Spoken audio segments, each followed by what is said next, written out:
नमस्कार दोस्तों, GST rate cut बहुत बड़ा इम्पैक्ट है मार्केट के लिए और आज मार्केट बहुत गैप अप भी हुआ, फिर वो गैप फिल करने आया और बाद में अब धीरे धीरे वो ऊपर जाता, लास्ट में वो ऊपर गया। तो दोस्तों, शेयर बाजार का किन किन सेक्टर पे इस जीएसटी का प्रभाव पड़ने वाला है इस वीडियो में वो समझाने वाला हूँ और अब आगे की क्या दिशा हो सकती है बाजार की वो हम इस वीडियो में डिस्कस करने वाले। प्लस जो टाटा मोटर के निवेशक हैं उनके लिए भी बड़ी राहत की बात है। तो वीडियो को पूरा देखिए और समझने का कोशिश करिए किस तरीके से चीजों को हमें समझना पड़ता है और हर एक न्यूज का उसका बाजार पे क्या प्रभाव पड़ता है और कौन कौन से सेक्टर पे उसका प्रभाव पड़ता है। तो ये समझना बहुत जरूरी होता है। और अभी पीछे जो न्यूज आई थी सेमीकंडक्टर की, उस पे भी बहुत बड़ी अपॉर्चुनिटी आपके सामने। अगर थोड़ा सा भी आप देखो तो डाटा को पढ़ना सीखो और वहां से शेयर निकालना सीखो। तो आज की इस वीडियो में मैं समझाने वाला हूं कि कौन से सेक्टरों पे अब इफेक्ट पड़ने वाला है इसका। तो सबसे पहले हम ये समझते हैं कि ये जो जीएसटी रेट कट था क्यों जरूरी था और क्यों हुआ, ठीक है ना। इसके पीछे जो सबसे बड़ा कारण है वो है यूएस का टैरिफ वॉर। और टैरिफ वॉर के बारे में आप बहुत दिन से सुन भी रहे हैं और अब भैया लड़ाई जो हो रही है वो टैरिफ की है। और यहाँ पे सीधा सीधा हम अगर बात करें, ओवरऑल ट्रम्प महाराज जी 50% पे ले आए थे। इससे क्या होता, हमारा जो ग्रोथ था वो रुकने वाला था। क्यों? क्योंकि जो हमारी कंपनियां या जो हमारा देश की कंपनी है वहां प्रोडक्ट सेल करती है वो 50% महंगी होगी तो वहां पे कोई लेगा, वो नहीं होगा तो उससे हमारी देश की ग्रोथ में रुकावट होगी। सिंपल सा था भाई ये तो बड़ा। उसी की वजह से यूएस टैरिफ की वजह से जो हमारा ऑटोमोबाइल सेक्टर था जिसमें अभी जिसके मार्जिन भी कम हुए थे टाटा मोटर स्टॉक के, वो भी एक फैक्टर है टैरिफ पर।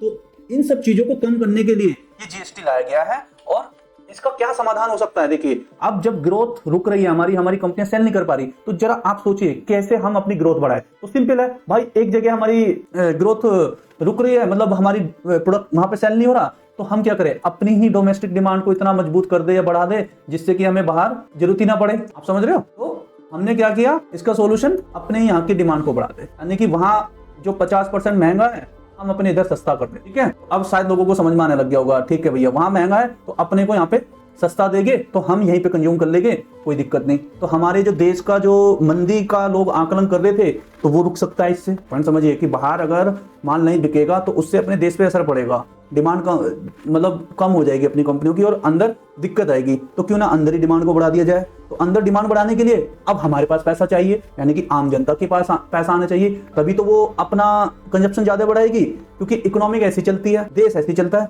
तो दूसरा पॉइंट ये है कि अपनी डिस्पोजल इनकम हम बढ़ाए जिससे कि हम चीजें पे व्यय कर सके, हमारी जेब में पैसा आएगा तो हम खर्च भी कर सकते हैं। जैसे अभी जब पीछे बजट आया था उसमें आपको टैक्स में राहत दी थी, तो उसका फायदा क्या था कि आपकी जेब में पैसा आएगा और आप उसे कंज्यूम करेंगे, घूम फिर के वो बाजार में जाना है पैसा, तो उससे इस तरह की चीजों से बचा जा सकता है। ये इसका एक सॉल्यूशन है। और तीसरा एक और सॉल्यूशन है जो अभी मोदी जी सबसे ज्यादा फोकस कर रही है ये गवर्नमेंट, वो है मेक इन इंडिया, आत्मनिर्भर बनो भाई।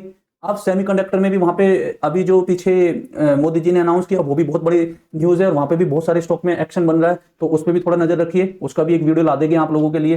तो ये इसका एक सॉल्यूशन है कि भैया अपनी डिमांड बढ़ा दो और अपने लोगों को पैसा दे दो। तो उसके लिए इन्होंने क्या किया, जो पहले जीएसटी रेट 4 हुआ करते थे, 5%, 12%, 18% और 28%, अब 2 ही कर दिए बस, 5 और 18, यानी कि ये जो हायर स्लैब रेट था ये हटा दिया। अब चीजें इन्होंने इस तरीके से एडजस्ट करी कि 5 और 18 में लिया तो सीधा सीधा ये एक तरह की बचत हो जाएगी इंटरनली और अपने लोगों को फायदा मिलेगा, पैसा मिलेगा, कंज्यूम होगा। और इस तरह का जो टैरिफ वॉर है उसका एक करस्पॉन्डेंस इफेक्ट इन्होंने यहाँ पे खत्म कर दिया। तो ट्रम्प जी को चक्कर आ जाएगी, अब जो भी आ भी रहे हैं तभी वो ट्रम्प जी बोल भी रहे हैं कि भैया हमारा तो इंडिया से रिलेशन बहुत अलग है और ये है। तो इस जीएसटी का इस पे ये इफेक्ट, मतलब टैरिफ का इन्होंने ये काट निकाली और ये एक बढ़िया अच्छा किया। तो अब मैं आपको वो सेक्टर का नाम बताना चाह रहा हूं जो स्टॉक मार्केट में जिसका आपके लिए बेनिफिट हो सकता है। देखिए, पहले ऑटो सेक्टर पे 28% जीएसटी हुआ करता था, अब सीधा सीधा 10% कम करती है। तो ये एक बहुत बड़े राहत की बात है ऑटो सेक्टर के लिए। और जो बाहर का टैरिफ है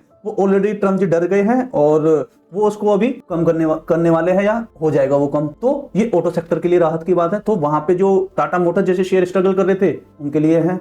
दूसरा, जो ये एग्री से रिलेटेड मशीनरी होती है, ट्रैक्टर होते हैं, पहले इन पे 12% था, अब सीधा सीधा 5% हो जाएगा। तो ये लॉन्ग टर्म के लिए सारी चीजें बहुत अच्छी हो रही है। पर्सनल केयर पे 5% लिया है, फूड इंग्रेडिएंट्स या जो हाउस होल्ड की खाद्य पदार्थ की चीजें हैं उन पे भी 5% कर दिया। अब जितने भी आपकी जो रसोई का सामान है वो 5% पे ला दिया इन्होंने।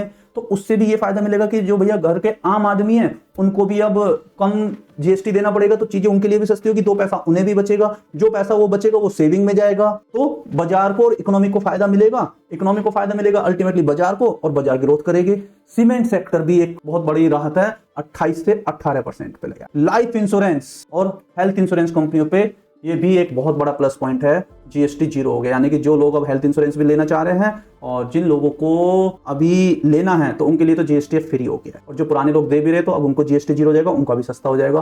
करीबन पहले इस पर 18-20% था, तो सीधा 20% ये कम हो रहा है। तो आम लोगों का अब इससे फायदा ये होगा कि अब उनको जेब में पैसा आएगा, जेब में पैसा आएगा तो वो पैसा बाजार में ही जाएगा, क्योंकि इकोनॉमी का एक साइक्लिक प्रोसेस होता है, तो वहां पे वो कंजम्पशन जितना ज्यादा बढ़ेगा वो इकोनॉमी के लिए बढ़िया है, इकोनॉमी के लिए बढ़िया है तो इन सारे सेक्टरों के लिए बढ़िया है। तो लॉन्ग टर्म में अब जो हमारी जीडीपी ग्रोथ का भी पीछे डाटा भी आया था वो भी बड़ा पॉजिटिव आया था, तो ये आगे के लिए और पॉजिटिव हो जाता है। तो भैया बाजार की दिशा निर्धारित हो रही है और वर्ल्ड में इंडिया की इमेज निर्धारित हो रही है, और हम धीरे धीरे बहुत आगे की तरफ जाने वाले हैं। तो मैंने बोला था अभी पीछे अपने चैनल पे कि पैसा बचा के रखो, बहुत बड़ी अपॉर्चुनिटी आने वाली है, और देखिए भारत का आउटलुक तैयार हो रहा है इस तरह से, और 2030 तक हम बहुत अच्छी तेजी में शिफ्ट होने वाले हैं। और अभी जो तेजी का ये 5 साल का मेरा नजरिया है कि आपको बहुत अच्छा पैसा बना सकते। तो चैनल को लाइक शेयर सब्सक्राइब कर लीजिए, इस तरह की इंफॉर्मेशन आपके लिए मैं लेके आता रहूंगा, और आपको शेयर बाजार सिखाने का काम जो मैंने लिया है वो इतनी आसानी से सिखा दूंगा जो आपको कोई नहीं सिखाते।